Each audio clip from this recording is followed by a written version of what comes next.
What's up and welcome back. I'm John Stark from MacTheMovieGuy.com, your favorite blind film critic, and I'm talking about Sally. Ride, Sally, ride. That's totally appropriate because it is actually a documentary about Sally Ride. Click like, share, subscribe, hit that notification bell. Join me and my cult following here on YouTube. We uh, we want to have shirts.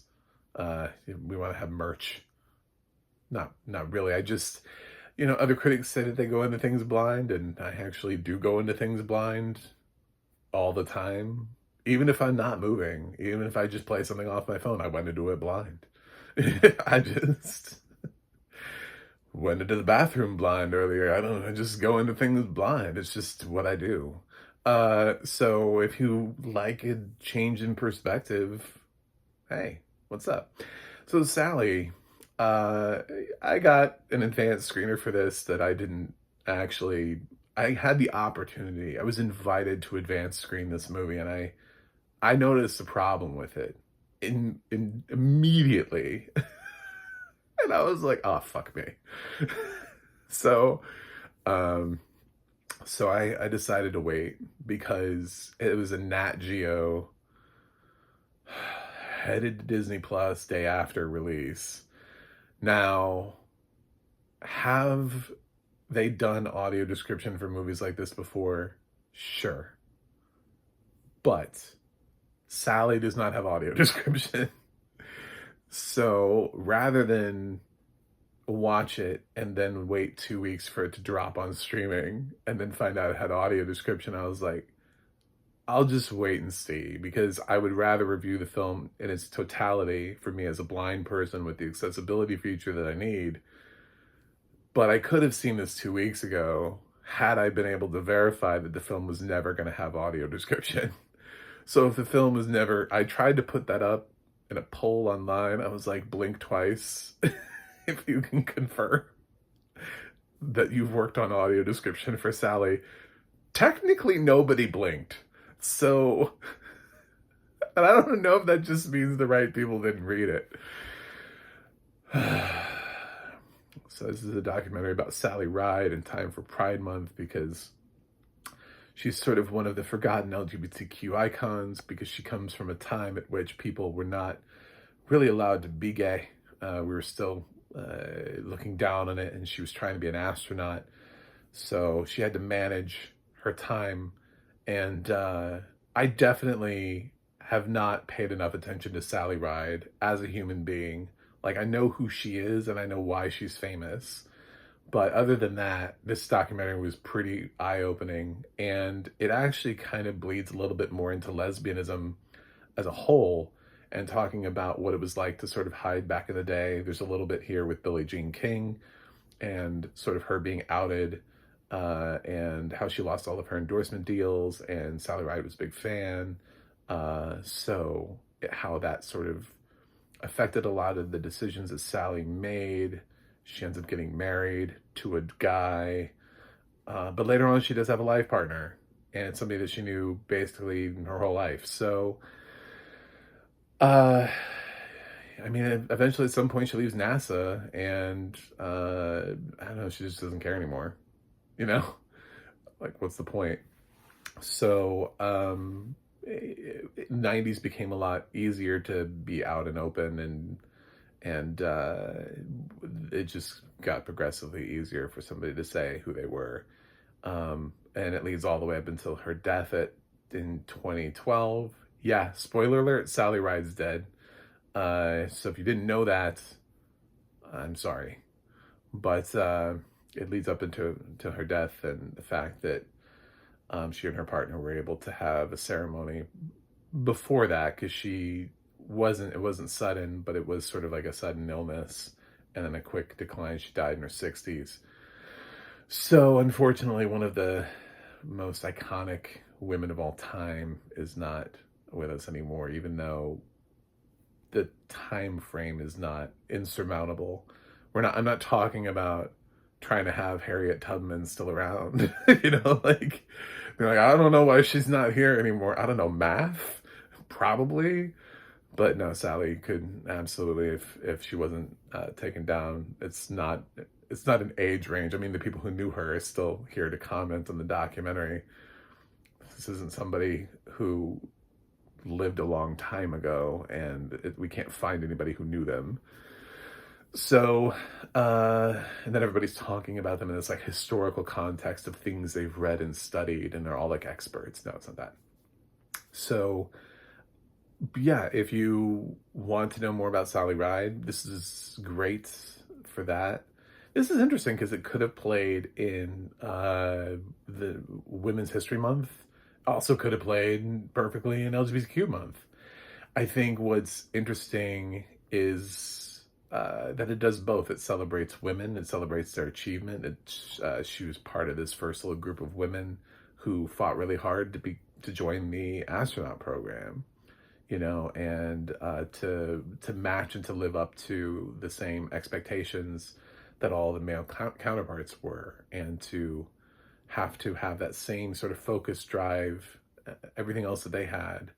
And honestly, while Sally downplays it in an interview in this, where she's asked a question like, she's like, "Do you think you're better than the men?" I think she kind of had to be.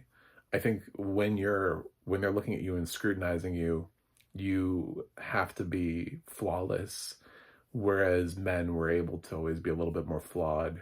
And it's a little bit of that white male privilege thing, which, yeah, kind of a thing back in the day. We were still sort of integrating. We also didn't have a whole lot of astronauts of color, you know, so yeah, it was white male privilege back in the day.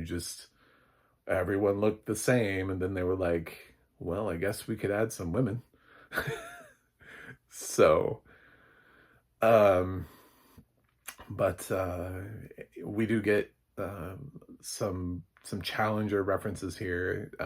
Sally was around for that, and how what Sally was doing at the time of the Challenger disaster, and how she joined like a panel to sort of investigate what went wrong, and how it sort of revealed that there had been more systematic problems with other things before, and near misses, and it becomes very sort of,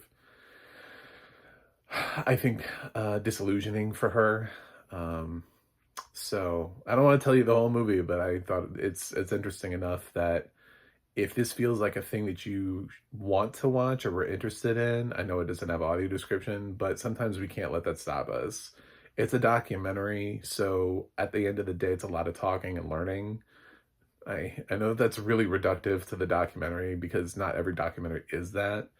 There are plenty of like Verite style documentaries where you're like watching things or seeing how people live their life, and they're not really interviews, and they're not a timeline of a person's life from like birth to death. But this is the kind of shit you could show in schools, you know, to people. There are plenty of times where I felt like there was a beat and I was like, oh, we could put audio description here.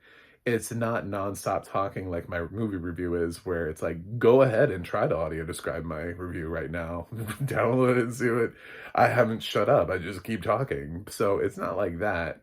It's more of just like there's a clear beat where we just stop and no one's talking. I don't know if there's text on the screen, if it's an image, footage, no idea.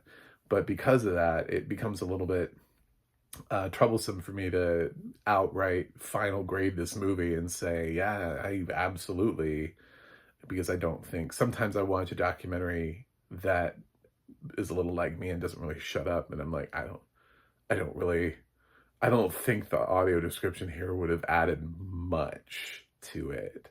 I don't think it was going to tell me much. It didn't really have the room or space to. And a couple of writers that I've talked about, they struggle with this too, with because they can see what we're missing visually, but at the same time they know they can't trample the dialogue, but they also know that there aren't any breaks. So not that I think that we shouldn't have audio description on anything. I watch TV shows all the time that are nonstop talking, and somebody got paid to do barely any audio description to it. Next Gen NYC is hilariously so somebody's collecting a paycheck for that, and it's basically like showing up to work and taking a nap and then going home. It's the equivalent of that. It's like, I don't know. I think it probably could have better audio description, but it's from a company that doesn't produce great audio description to begin with, and then the cast doesn't shut up. So there's a couple every once in a while, there's an interjection, and you're like, oh my God, context.